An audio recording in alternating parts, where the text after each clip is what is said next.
Get a job, old man. That's what someone yelled as they passed him on the sidewalk. People turned, laughed. Some looked away. Others just stepped around him.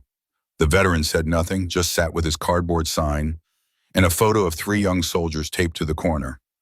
Then, from the crowd, one man stepped forward. He didn't give money. He didn't walk past. He stood at attention and saluted. If you believe no soldier should be forgotten, comment respect for the quiet heroes who still carry the weight.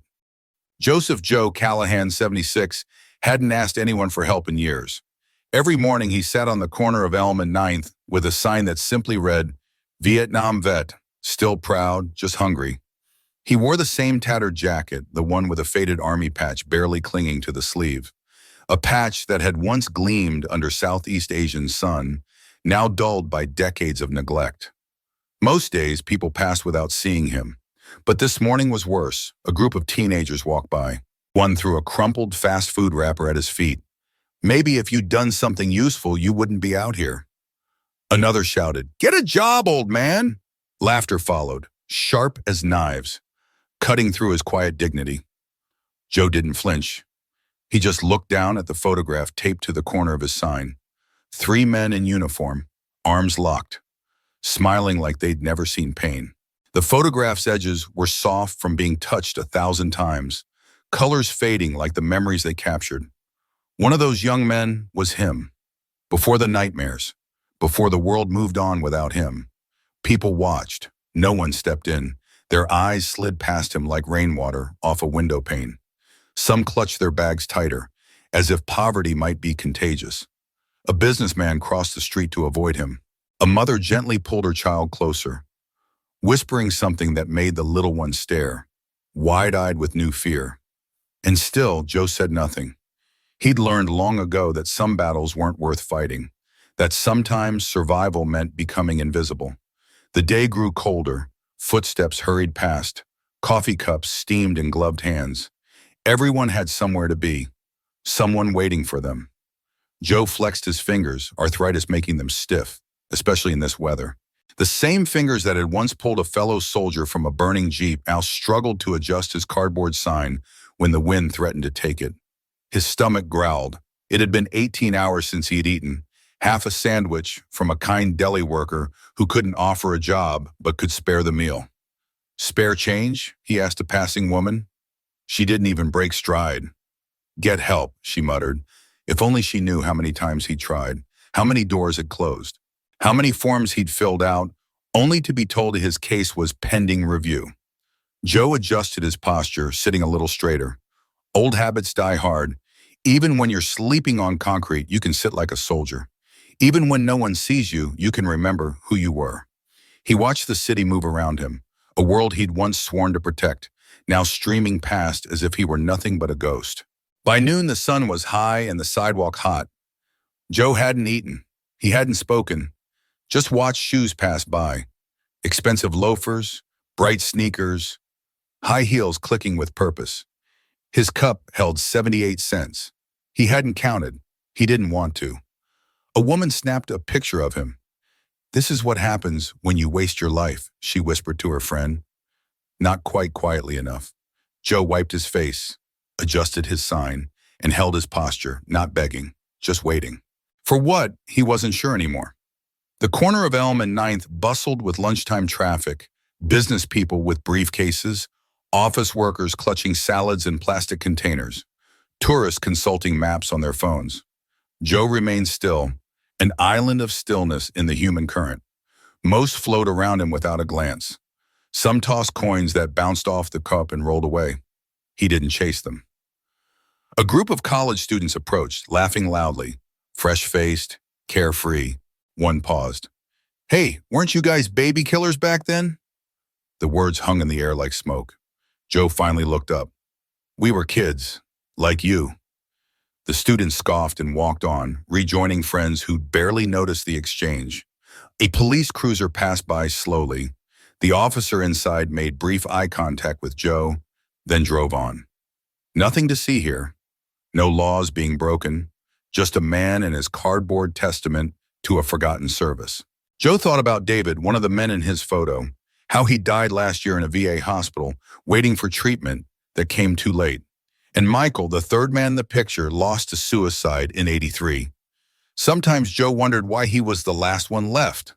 What cosmic joke made him the survivor? Two businessmen walked past, deep in conversation.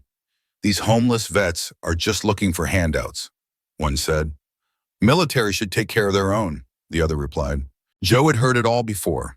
The assumptions, the judgments, people who couldn't see the line connecting where he'd been to where he was now, who didn't understand how a man could serve his country, then fall through every crack in the system designed to catch him.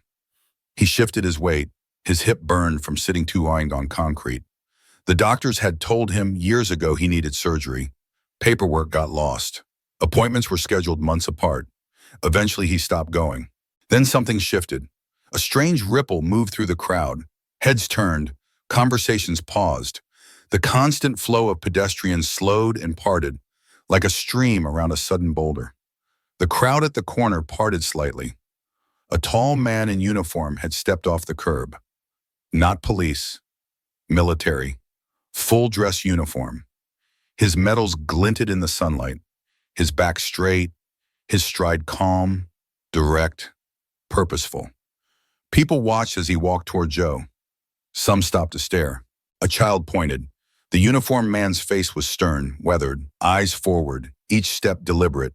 Joe squinted against the sun's glare. He didn't recognize the man. The uniform was familiar, but the face, then, the man halted. His right hand rose in a sharp, perfect salute. The busy street corner went silent, as if someone had muted the world. Joe's hand trembled slightly as he raised it to his forehead, muscle memory from a lifetime ago guiding the motion. The man held his salute. 1 second, 2, 3, his eyes never wavering from Joe's. In that moment, Joe wasn't invisible anymore. In that moment, someone was seeing him. Not the cardboard sign, not the tattered clothes, but him. The soldier he'd been, the man he still was. A teenager who'd been filming the exchange for social media lowered his phone, suddenly ashamed without understanding why.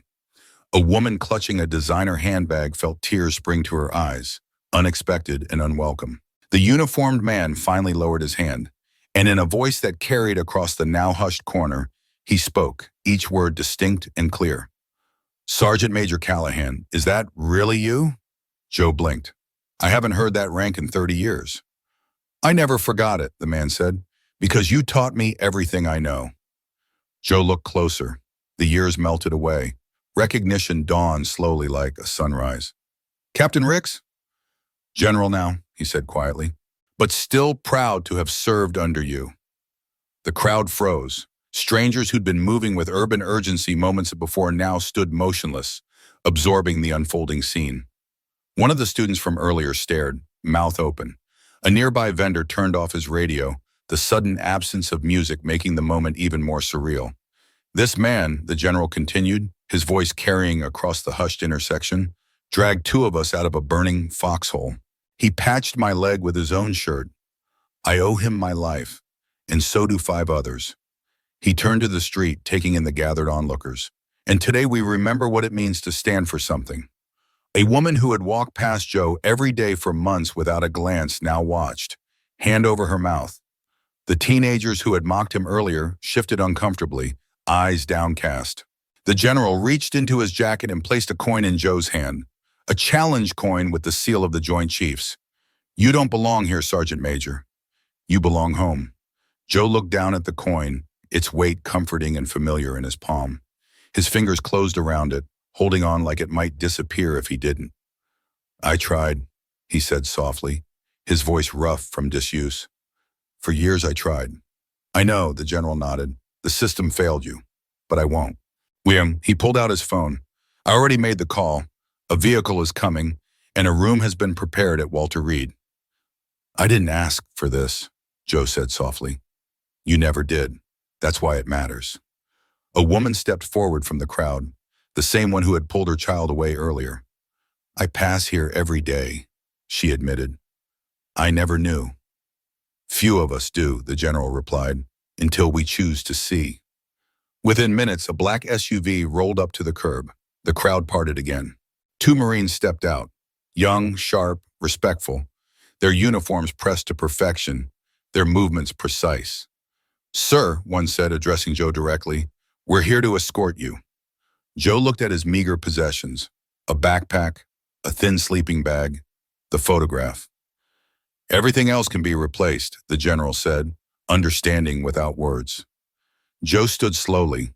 His knees creaked. His back ached. Years on concrete had taken their toll. "I'm not sure I'm ready." The general put a hand on his shoulder. "That's okay, we are." The crowd didn't move, but one by one people began to clap, quietly at first, then building. Not the performative applause of a planned event, but the spontaneous recognition of something important happening. Something true. The teenager who had mocked him earlier stepped forward. "I'm sorry, sir, I didn't know." Joe nodded. "Then make sure you know the next time."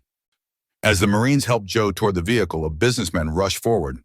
"Wait," he called, pressing a business card into the general's hand. "I run a veterans employment program. When he's ready, I'll call you myself," the general assured him. More people stepped forward. A woman offered a care package. A man removed his expensive coat and insisted Joe take it. The vendor who had turned off his radio approached with hot coffee and a sandwich. Joe paused before entering the SUV, turning to face the crowd. For a moment, he stood tall, not a homeless man, but a soldier. His fingers found the frayed army patch on his jacket, touching it like a talisman. "Thank you for your service," someone called out. Joe shook his head slightly. "I was just doing my tune," he replied, then ducked into the waiting vehicle. As the SUV pulled away, the general faced the gathered crowd. "Remember his face," he said, "and look for it in others." A reporter who had been filming asked, "General, how did you find him after all these years?" "I wasn't looking for him specifically," the general replied. "I make a point to see the invisible. Today it happened to be him. Tomorrow it could be someone else who served." The crowd began to disperse, many looking shaken, some making quiet phone calls, others glancing at the empty corner where Joe had sat, really seeing it for the first time. 1 week later, a bench was installed at Elm and Ninth. On it, a simple plaque read, "In honor of the ones we almost forgot." Joe didn't return to that corner. He didn't have to. At Walter Reed, he received full medical care, therapy, and, for the first time in years, sleep without nightmares. The hip surgery he'd needed for a decade was scheduled. The paperwork that had once vanished was now expedited. His room was simple but clean. A window overlooked the hospital gardens. On the bedside table, the photograph of 3 young soldiers, now carefully restored and framed. General Ricks visited weekly. They talked like no time had passed. About the war, yes, but also about baseball, books, the changing skyline of the city where they'd both ended up. "Why did you stop that day?" Joe asked during one such visit. "Out of all the homeless vets you must pass." "Your eyes," the general said, still scanning the perimeter, still alert. Once I noticed that, I looked closer. News of Joe's story spread, not as exploitation, but as a quiet calling to account. Veterans organizations received increased donations. Politicians faced harder questions about gaps in the system. One day, Joe looked out the hospital window to see dozens of Marines outside, standing silently in formation. They weren't ordered.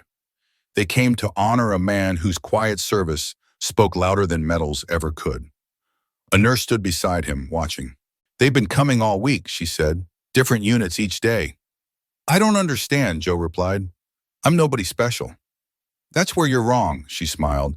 "You're the reminder they needed." At a press conference about veterans' homelessness, General Ricks said simply, "We didn't rescue a veteran. We remembered a brother." The businessman who had offered his card made good on his promise. When Joe was ready, a job would be waiting. Dignified work that accommodated his age and health, with a salary that meant he would never again sleep on concrete. The corner of Elm and Ninth changed too. People slowed there. Some left flowers on the bench. Others simply sat, taking time to notice who might be sitting nearby. And across the country, people started asking more questions when they passed someone with a cardboard sign. The teenagers who had mocked Joe that day organized a school project, interviewing veterans about their experiences after service. Joe kept the challenge coin in his pocket. Sometimes in the quiet moments between recovery and rebuilding, he would hold it, feeling its weight. not as a reminder of what he'd lost, but of what had found him again. His dignity, his place, his visibility. The hardest part, he told a group of VA workers, wasn't being homeless, it was being unseen. Now everyone was looking. Subscribe to Steel Heart Stories if you believe no one who served should ever feel invisible again.